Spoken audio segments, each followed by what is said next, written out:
Anya nabata unu n'oge Ugwumba bụ dịka unu maara Ugwumba bụ ebe anyị nọ na-eji asụsụ Igbo na-atinye ọnụ n'ihe gbasara anyị na-akwalite nke anyị na-eme dị mma na-adụkwa n'onwe anyị ọdụ n'ebe dị agha. Ebe anyị na-ekiri ugbu a anyị wuchuru na Enugu steeti. Ebe anyị na-ekiri ugbu a bụ ebe a na-akpọ Adoration Ministry bụ nke Reverend Fada Ejike Mbaka nọ n'isi ya kamgbe ọtụtụ afọ.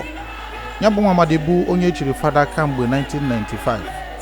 bụ onye isi Adoration Ministry bụ nke ọtụtụ ndị mmadụ maara na ụzọ dị iche iche. Ụfọdụ ikwu Mbaka asịghị onye ahụ na-ebu amụma,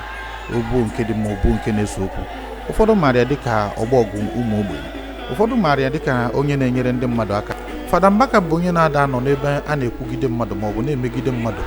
ma ọ bụ na-eme ihe ọbụla ọ na-ama ntinye uche ma ọ bụ obi nke ya n'ime. Ya mere n'ụbọchị tata n'UGWUMBA TV anyị sị onye a bụ nwa afọ Igbo. Ịma gbuo dike kwara ụbọchị ọgụ achọwa dike. Gịnị mere mgbe ụfọdụ anyị hapụ nke anya na-akatọrị ya na-akpọtọrị ya jiri ya na-akpa amụ ka gasị na mmehie na enwere onye a tinyere aka n'ike ka ghara ịrụta nsi ma ọ bụ ahụ. Ọtụtụ ndị obodo ọzọ ndị nwere ụkọchukwu ndị gbanitere dike ya ma ndị karịrị ma ndị na-erughị ke enwere ihe dị agha mere na-akwachi na nke a bụ nke anyị. Ọ bụziri nke ndị be anyị enwere anyị akpọ ọba anyị kpọkpọrọ mezi na agbata obi gị jee na-ebu ahịhịa. N'ụbọchị tata anyị gara na obodo Enugu steeti n'ọtụtụ ụbọchị ka anyị mata ọtụtụ ihe dị iche iche mpaghara dị iche iche gbasara nwoke a na-akpọ Reverend Fada Ejike Mbaka. I pray that we shall be like the Israelites in Exodus chapter 12. As I remain indoors with you and anoint the lintel of the house with the blood of the Lamb, may the angel of destruction pass over. Amen. Ọ bụ n'ebe a ka ọ malitere na afọ 1995 mgbe echiri Fada Ejike Mbaka echichi dịka fada ụka Katọlik. Ya bụ fada nke abụọ echiri na obodo ya bụ Ituku. Ọ bụ eziokwu na onye nke izizi anwụọla, mana kamgbe echichere ya fada n'ime ụlọ ụka anyị na-afụ ugbu a, ọtụtụ ndị mmadụ abanyekwana ewu n'ọtụtụ fada bụ nke a narị echikwu ma ofu ugbu a. Ya bụ na nwere ike isi na o mepere ụzọ nye ọtụtụ ndị mmadụ kamgbe o chichere fada. Ichi fada wee gụwazi ọtụtụ ụmụ okorobịa, ichi sista wee gụwa ọtụtụ ụmụ agbọghọbịa.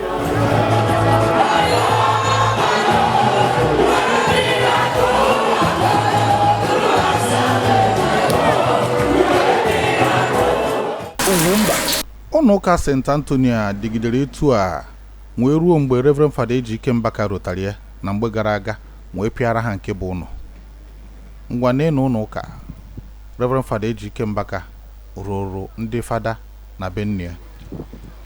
Ọ bụghị naanị na ọ rụrụ ụlọ ụka kama na ọ kwanyere ngwongwo niile, akụrụngwa niile eji aka ụka, ma ochewu ma bando ma ntamimo, ihe ọbụla dị n'ụlọ ụka ma na arụrụ ya ma ihe niile bụ Fada Mbaka kwụrụ ụgwọ ya.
Na mbido okwu nwanne m nwoke nwa m nwoke Reverend Fada Ejike Mbaka ụlọ ebe ọgbọ amụrụ anyị ncha ofu oge. Anyị ncha gara primary school gụkọ egwu ụmụaka na egwu toko ọnụ dịka ụmụaka ma bụkwa ndị okenye ka ọ dị kịta. ndị be anyị sị na ọkụkọ na-eji ibu oke na-esi mba vụrụ amarụ site mgbe anyị ji otu anyị bụ ụmụntakịrị eje primary school bụ mgbe ochi bụrụ onye kwụfụtara iche bụ onye dị ha na-akpọ prominent ịna-egwe isi na ịmata ha ebe ọ bụ na ọ bịara fọ mgbe anyị dị ntakịrị ahụ a na-amata na ya na-amata ebe n'ezigbo ihe na amamihe otu ahụ ka anyị si otuche wee gaa secondary school before we meche woje ichi fada which was surprised mgbe o jere ichi fada mana otu onye dị na seminary wee chie fada gosi m dat na Chukwu kpọrọ ya n'eziokwu ịbụ fada Fada Mbaka anyị madogochibu taa na ama m n'aka Chukwu dị n'isi ya fọm mbido ahụ ka o si otu ahụ ọ bụghị ya na-ekwuchi n'ite ya bụ ihe mma about him for nwatakịrị ahụ even though when that egwu mgbe mana ihe ọ na-atụ egwu mgbe ahụ he was come out kwuo ihe ahụ mee ndo ka eji ụla ike karịa that time amamihe bido na nwatakịrị sowe and go ji oche fada ahụ woduwaduo taa ihe niile ọ na-eme bụ ihe gosiri onye Chukwu nọnyere mmadụ enweghị ike imegide abịakwa na Baịbụl itiku mama ngị wen na mgbe bụ ihe ọma omegwe be anyị mama nkịta ndị ọ na-azụ n'ụlọ akwụkwọ ma ndị ọ na-azụ ihe oyi ma ndị ọrụ ọrụ ụlọ Baịbụl maka nwa bitik niile azụ ihe oyi afọ mgbe anyị adị ntakịrị bụ oji bụrụ onye nkwuofute okwu so na ọba ahụ mmegharị kịta kpọfara nọ na-ekwuchie ya ekwufute ihe dịka osimegide na dịka osimegide ndị mmadụ because na one thing about him that na ọ likere ndị obe too much so ihe ọbụla na-emetere ego ọha na eze ma ndị obe da ọ dị ekwe ọ ga-esi lụọ ihe anaghị emere ka egosi iji ome o onye na-ekwufute okwu ọma bụ ihe ọ bụ Fada Mbaka bụ nnukwute oyiye Chukwu nyere ndị Ituku ye Naịjirịa ye ụwa niile a sị ka akọwa maka Fada Mbaka na ihe ọma ọ na-eme ama nkọchawu ya bido bọsị izizi echiri ya fada wee luo kịta na mbidogodu ụlọ ụka anyị na-afụta ya n'azụ m bụ sọsọ ya nwa lụlịa isi na n'ilo banye n'ime ị ga-ama na onweghị ụlọ ụka lụrụ otu a na Naịjirịa niile mana ọ bịa debịa n'obodo na vileji ihe a na-asị akụluo ụlọ ma ọ na-esi n'ụlọ malụ mma jebe n'ezi na be anyị abịa Ituku ndị Fada Mbaka lụgolu ụlọ dịka aja o wee nwanne ya na-enweghị ọka ọhịa mmiri na-amị ya n'ụlọ obibu ọ bịara under one day kulie the place lụọla ya modern bungalow with toilet facilities n'ime ya ọ bụkwa nwanne ya nke ọzọ ya na ya nọbụ o wee gbakwuo n'ike a na-akpọ Nobat o jekwala kulie mkpọmkpọ ụlọ mama ya bi lụọla ya modern bungalow a ga-ekwu onye ghara ibie fada ona ichigo n'Ituku bido na Fada Ifeanyị Fada Mbaka lụrụ ya ụlọ equipuo ya ma generator everything golia moto single-handedly sponsor ordination ya first mass ya ọ gwa na akụkọ Fada Ifeanyị a ka eji wee lụọla Ituku ụzọ maka na mgbe echiri Fada Ifeanyị anyị jechala ọgwụ chiche fada na-anata moto Fada Mbaka tọ n'ụzọ wee kpowe sandi kpowe gravel kpowe okwute kpowe ihe niile wụwa n'ụzọ echicha ha na fada o wee bela akwa jekwuru gburugburu jiri ụkwụ ya na abụọ bịa n'Ituku n'afịa ya dị ebe a ka ọ bịa ka o jiri anya afụ ka ụzọ Ituku dị wee kwe Ituku nkwa na ya ga-alụ ụzọ eche na nkwa ndị gọọmenti within 1 month o wee bịa teela anyị kolota tegidie ruo the village Fada Mbaka fada nke ọzọ anyị chikwa Fada Hilary ọkwa Fada Mbaka o ji lụọla ya ụlọ be nne ya golia moto sponsor ordination ada ekwuzi maka ndị Fada Mbaka na-azụ n'Ituku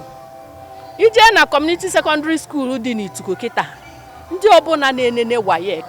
the principal na-ezite mmadụ akaụntụ ọha ncha kaụntụ ihe WAEC hapụta Fada Mbaka na-akwụ ya single-handedly adịghịkwu maka ndị ọ na-azụ na other schools mana na-ekwugodu ndị nke nọ n'Ituku eje school to make sure na ha na-ekwu ndị Ituku nọkwa other schools ọ na-azụ mana ndị nke nọ na secondary school every year ya nwa na sponsor WAEC for all the final year students. Ihe Fada Mbaka na-eme ọma nkwe nkọcha bụ ihe ọma ma ndị ọ na-anụlụ nwaanyị ọ nwe ofu nwoke be anyị na-eme agịrịga isi brain ya ezuchahụ mana Fada Mbaka kpọọlịa kpechala ya ekpere nwunye nwaanyị lụọlịa ụlọ isi wee kpakọtawa ya ọnụ nwaanyị wee yeli ya aka ọchịkọnatawa onwe ya nwoke ahụ bụzi onye ji ezinụlọ wee ma ụmụ ihe ọ na-eme karịrị mechala ụmụ nwaanyị Ituku bi n'Enugu ji nekata ya mgbe ọ ka na-ebido tuo ya chie ya echichi Ugochukwu tuwelu ndị Ituku Opurobios Igwe Ejenga Reverend Fada Ejike Mbaka bụ onye Ituku onye mụrụ ya wuchi mma na amam ya ọfụma bụ late Pa Ogbuefi Mbaka and amụkwana m ya tupu ochie fada amakwa m oge even oge the family n'usoro ọgụ ha si na ọma nchi fada amam that time ihe a mere anọ m ya wee mee ịghọtago maka isokwe m eje block rosary den so ochichekwe fada and mgbe ochie fada anọkwa m ya wee chie fada that's 29th July 1995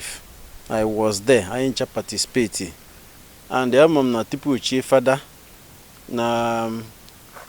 ewecharo ka ọra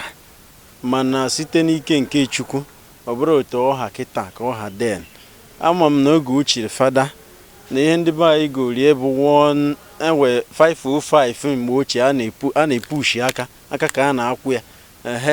o nwere ike ọ chọọ ịpak ọpak ebe ọ ga-abụ bụrụ na ọ start o wee ike iru mmanụ aden 1 blue 505 and after ka ochiche fada ahụ wee mee experience ihe anụ wee mee then ọsịkwa na such thing must stop ọ kwụsị. The next person chiri fada bụ late Reverend Fada Jonathan and Weke and mgbe o chiziri fada egori ezigbo moto sitekwa na agbammbọ nke ya nwa na owu ya na ihe ndị ọzọ o megasị dịka na ọ chọọ ka ihe mere oge nke ya wee mee emere nke Jonathan ọfụma organize ọfụma and after ka o chichie fada na 1995 ọtụtụ ihe o mere ka nkụ amankwu dị 1996 o bido crusade n'Ituku ọ na-eme crusade every December and every that December ọ na-emebu 3 days before emechezie reduce ya to 1 day ịghọtago crusade ahụ maka ndị ajọ mmadụ o mee na some of us bụ ndị youth wee ike ịnata n'obodo relax ya n'obodo anọkwa ọfụma because na ewe oge a na-atụ ndị ajọ mmadụ in fact ewe one village ọ na-abụ ịchọ ịgafe mgbe ahụ ịma na ị nwere ike ichere until abalị before iwe ike sneak wee gafere mana site na ekpere ya na spiritual powers and some other things so many then ye nwa n'owu nke wee mekwe na ndị ajọ mmadụ ahụ some of them in fact some of them are not up till now and some of them bụkwa ndị chegharị site na agbammbọ nke ya most of them echegharịgo kịta na-abịakwa ụka bụrụ ndị na-abịa ụka and ọ kwesịghị ọsọ na ndị na o meziri obodo site na igbochapụ ndị ajọ mmadụ ọ ime ha ka ha chegharịa o mekwe na anyị bụ youth bụ ndị na-etonitekwa some of us bịakwara ihe gbasara school because he preached more about education wee na-agwa ndị mmadụ some of them then ga-agwa gị na ego mee na ha ejeghị school ịghọtago and this is one of the things so believe in na ị ga-asị na ego mee gị na ijeghị school ọ ga-asị gị pass godi ma ya bụrụzi na ịfụhụ onye zụrụ gị ọ sị ha anaghị mara na ịfụhụ onye zụrụ gị ma na ọ ya ga-azụ gị ewekwa onye ọzọ ga-azụ gị and ụdị ihe o mere na Ituku from this time o chiri fada enwekwa ndị o mere before ochie fada mana m na-ekwu from mgbe ochie fada because ihe anụ wee bidoghodi from mgbe ochie fada we some of them bụkwa undergraduates then na-akpụcha isi we some of them na-agba ọkada but ọ stop all those things say ọ bụ maka school fees go for your education, read your books and make sure na ị na-pass ọfụma ihe abụ ihe o megasị and many of them mkpọwa afa now nwere ike ịkpọgide afọ ntị ichie ewe many of them ma afa ha and some of them are my friends also and mụnwa na onwe nke mụkwa bụkwa a product of this adoration ministry. 1996, Father Mbaka hosted a crusade up or it could behold, you are redeemed and live. My brother, since then, today, the impact of Father Mbaka has been seen in Ituku. In terms of education, if you open in Ituku 100 graduates, Father Mbaka is 95. I can 5 guys because I'm a beneficiary. But my brother was then, and I took a which is inside that crew. Father Mbaka na a trailer load of rice. Non tabituku. Putefi, I with 9 villages. On a non the Christmas, the rice na that company with cow, 9 cows. Each village and a town a year.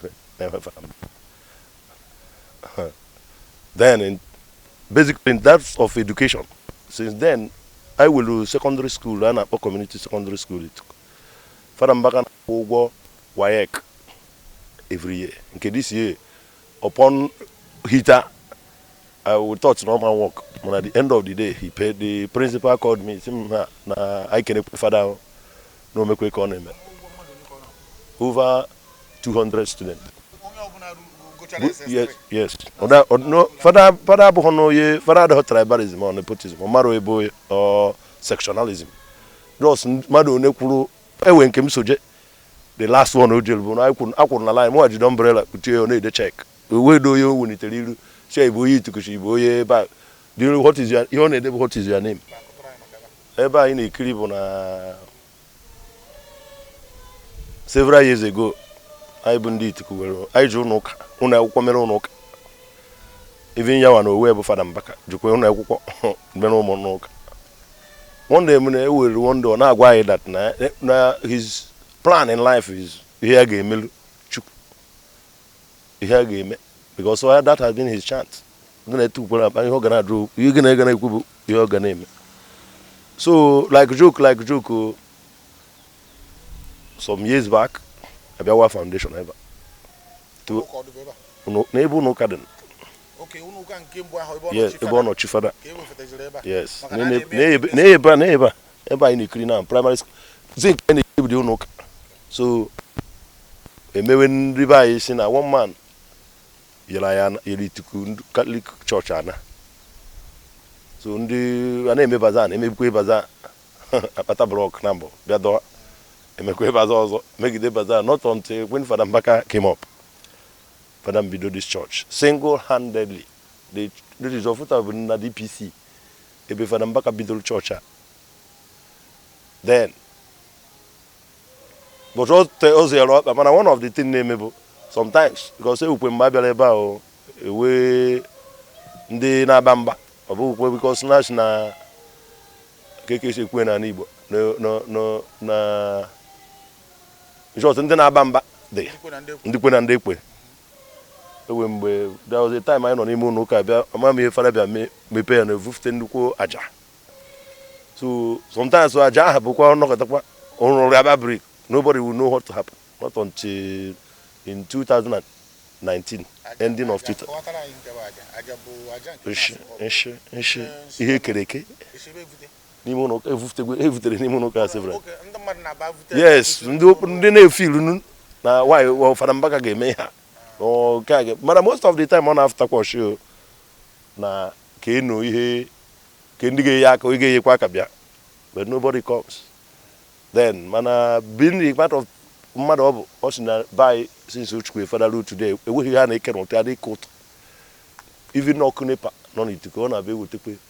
ejikwe Father akwụọra ya ọkụ na-ewu anyị kịta so then as I was saying in the church ka ejuru na 2019 the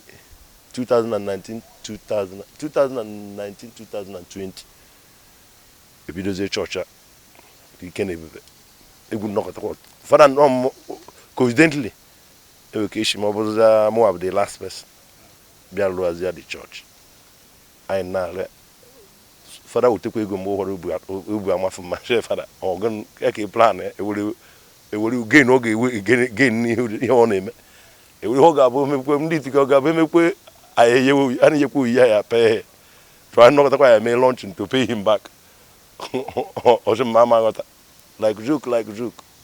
Single-handedly, for that year, this church. I now led to Unokando Kudukura. On the 29th December 2020, I dedicate a hand over to Ndoka. People will not be people will not be able to be in the wedding from far and wide. What not be queen, eh? Okay, we have a Mbaka. So, no way. I don't know when you're yes. Well, yes, money to come outside me everywhere. We one woman and but okay.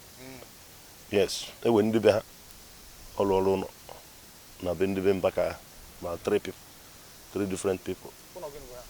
Parish house. Yes. Everything you do all. Much you have an equal my block and park maybe no for that. No. Yes, like this side in a cleaner. Papa Father Gore. Ugufuru ever. Ugo about 1.8 million. From Ebeni to Befana, this may road that now. Now, boy, and if you to Nishi. But I father Bian, China governor Bian,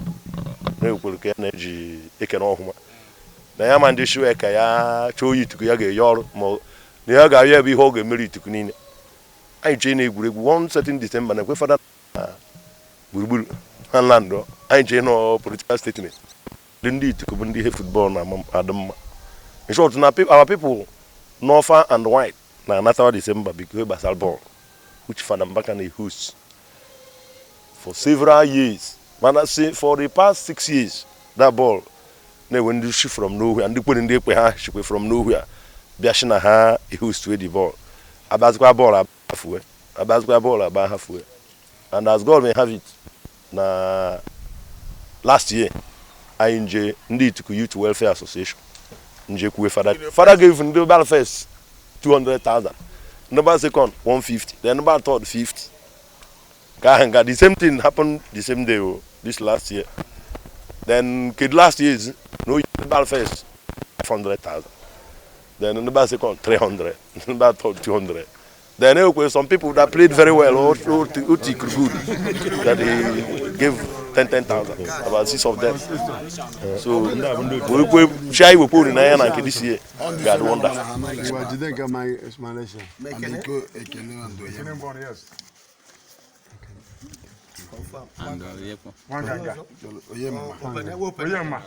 Ọ dị mma dịka anyị maara otu onye adịghị ericha ozu ehi maka na ọ bụrụ na igbu ehi ndị ga-akpọwe ogbu ehi bụ ndị sogịta anya bụ anụ ehi. Reverend Fada Ejike Mbaka abụghị na anụ ehi kama ọ bụ enyi, ọ bụ oke osisi nke ụmụ nnụnụ na-ebere n'elu ya wee na-eti haleluya. Rukwa ugbu a ụfọdụ n'ime anyị amaghị na Reverend Fada Ejike Mbaka nwere football club a na-akpọ Adoration FC.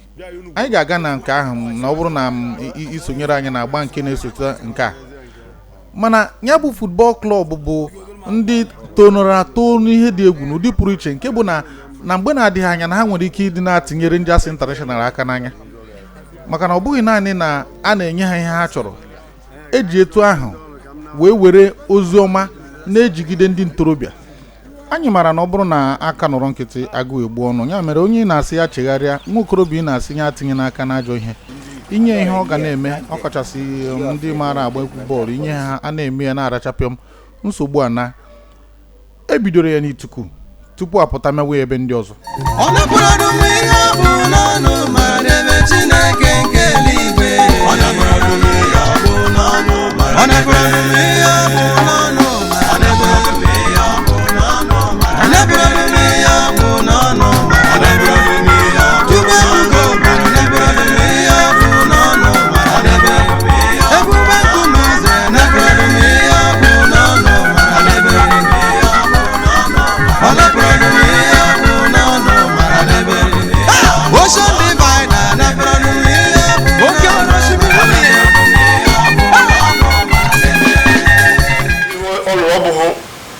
Uchicho hede na hwe bido no maya baba fua ni he no ru ana hwe ma ndo ru uhwe ya uhundu na nke ọrụ ọha agụghị ọnụ nyekwu ihe ọmmet na mgbagoba ya ọrụgbo mmadụ na mbụ ụlọ ụlọrụ Paul Mbaka nwanne kwenye nwekwa ha ọrụrụ ezigbo ụlọ lụọ Nọbat Mbaka ụlọ ebe ya mmezigbo na ọ ya lele bụ nke baa ebe mata ekwu ndị ọrụ ngwa bitik abịazọ na bitik as a whole ụmụ ụka alụ bitik na ya bụ ihe lele from mbido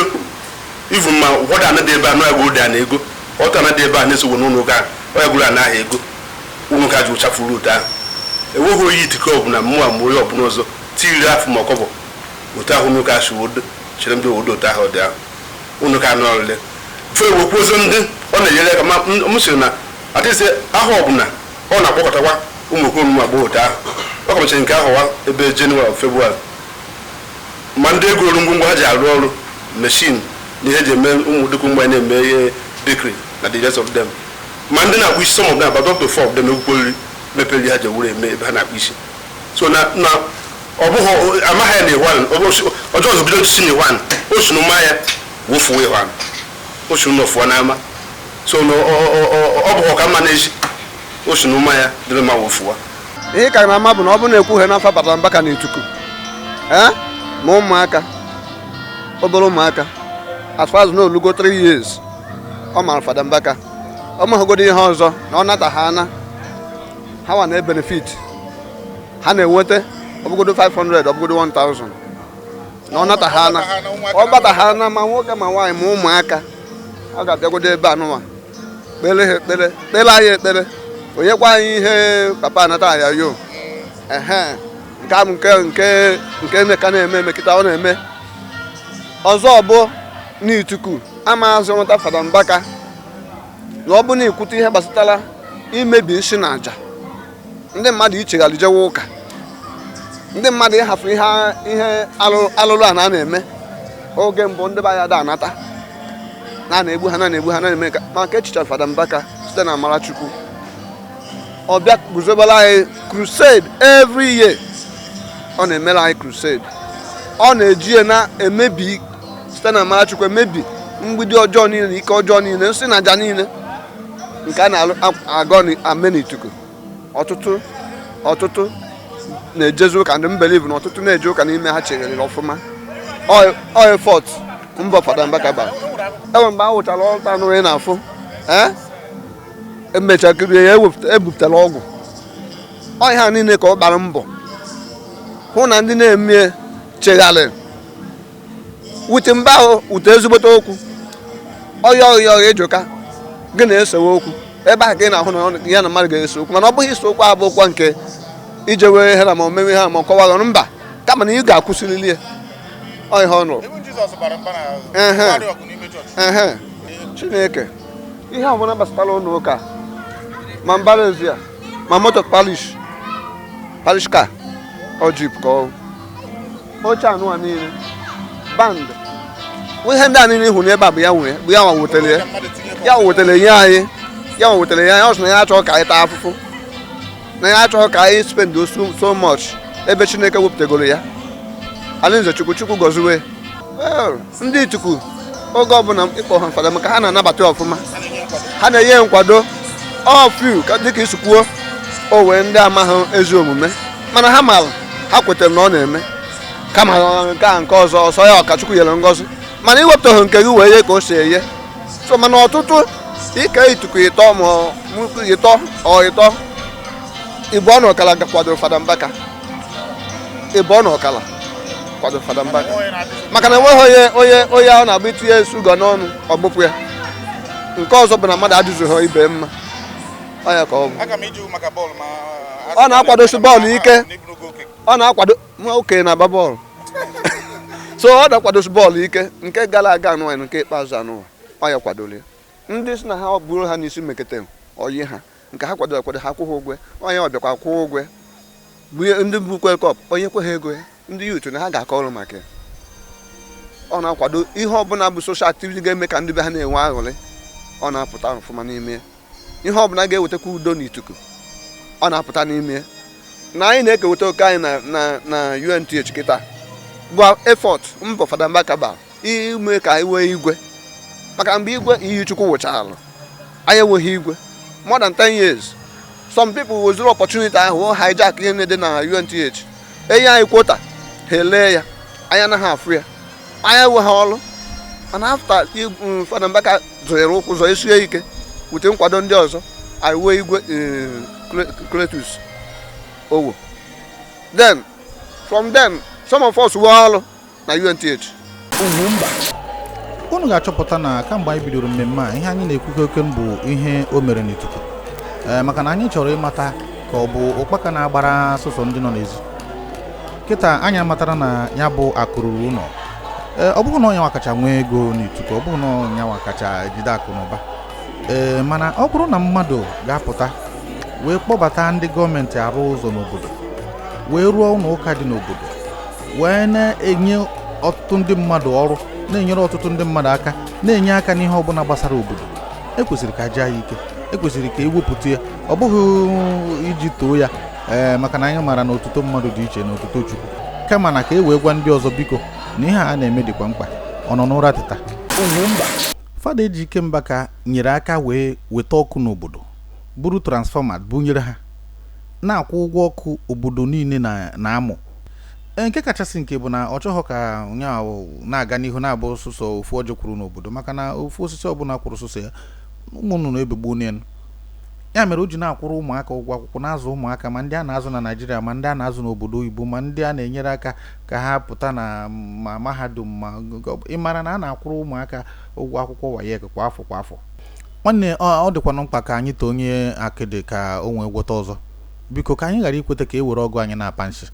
anyị ka ga-eru na nke ahụ mana ka m pụtakwa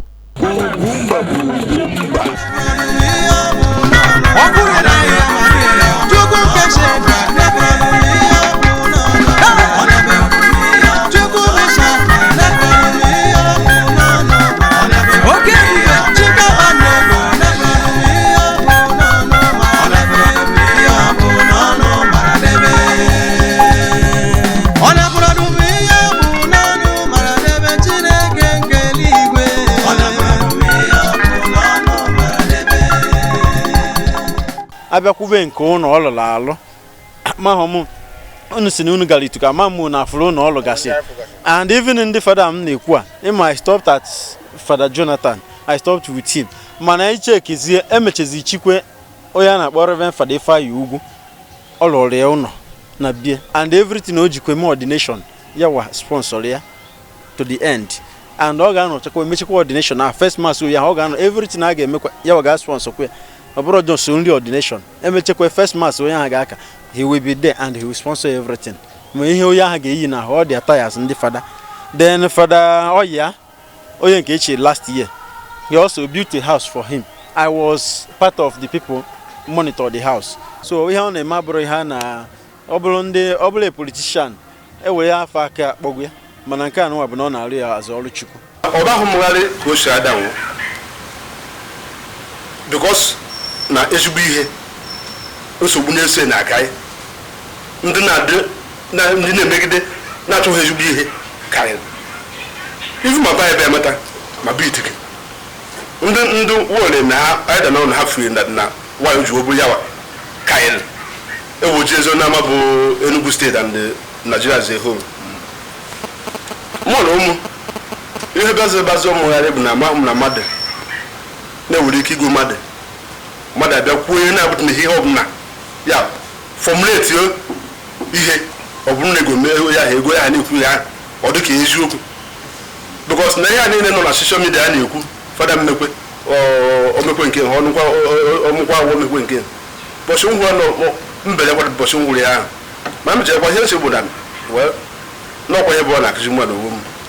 m na enwekwa onye dị free na nsogbu n'ụwa that is nkwu n'uche m because fada mma na m ga-azụrụ eyi na ede ka edo taa mma fada m gbasi n'oyi ọ na-ekwu efu okwu mma le ma m si n'oyi ọ da mee isi ame ya ozuho ezo mma le mmadụ ya ihe o nwere ike ime na ihe a niile na-ekwu a m gwasị na m ga-agụtara eyi maka ọ bụghị eziokwu ama m ụdị ekwu obere mgbe m jere na nke ya ka ya niile ada m si gafe ihe na-ekwu ahụ na ihe mma bụ na Chukwu ga-anụrụ ọgụ chukwu ahụ keliri mmeri iburu kwa ọjị ọmagha ga-anụrụ ọgụ Opurobios Igwe Ajenga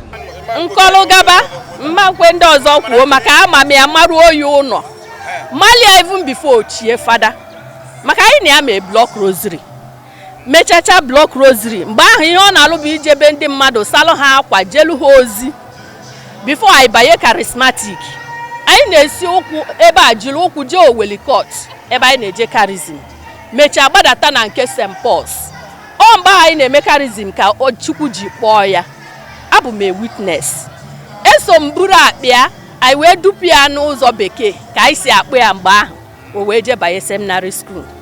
so na ihe gbasara ya na ọgọ na ihe Chukwu ji emelu ndị mmadụ ma baa ya bụ ituku ma na mba o dolu m anya mana asị m na nkọwa ya na chi ga-eji chi ga-abụ Fada Mbaka abụrụ fada ituku fada izizi echi n'ituku o wee fada tọlịa a na-akpọ late Fada Chukwu ọwụgo kịta onye nke ahụ anwụgo echiri ya n'oge agha ya nwa bụ first indigenous priest. Fada Mbaka bụ second one. Ọtụtụ ndị ituku anọghọ together mgbe echiri first fada ahụ mana Fada Mbaka abịa na be anyị a n'ụlọ akwụkwọ anyị ji mere ụlọ ụka mgbe ahụ wee chie ya fada n'ihu anyị niile site na ndụ Fada Mbaka na ihe ọma Chukwu na-eme n'isi ya ụmụ ituku chọrọ ichi fada karịrị kịta ha ọtụtụ nọ na seminarị ana ọ kachasị mgbe a bịazie fụ na iji si ha n'ike ruo n'ichi fada na a ga-alụrụ ndị bụ ụlọ vụnye gị moto mee ihe niile and the family gị adịzie very close to Fada Mbaka na-enwe express pass o meziri young people na be anyị ọtụtụ na-achọzi ka ha chie fada ụfọdụ ga-asị gị na ha chọrọ ichi Fada Mbaka not ichi fada na ha chọrọ ichi Fada Mbaka so ihe Chineke ji alụla anyị karị ọ dị mma nne m daalụ ndị chọrọ ichi Fada Mbaka kwesịkwara ka aka ọrụ ha na enwere mgbe anyị buru mmiri ayọtara n'akpụ wụọ ya ka amara ka a na-emetie mmadụ dịka anyị si kwuo mgbe ahụ maka mgbe ahụ ka a na-eme ka amara ka ọ na-ahapụ ichi fada mana ọ ihe ọma ka a na-eghome eghome ya mere ọnwụ ihe ikere Chineke. When you think about our widows, those in Adoration Widows Association under multi-life savers for the less privileged, they are not less than 3,000 officially recorded. Not the unofficial one. These are the less privileged widows. So if they are about 3,000 and divide 300 bags with 3,000, then you know how many trailer loads we are going to buy for widows.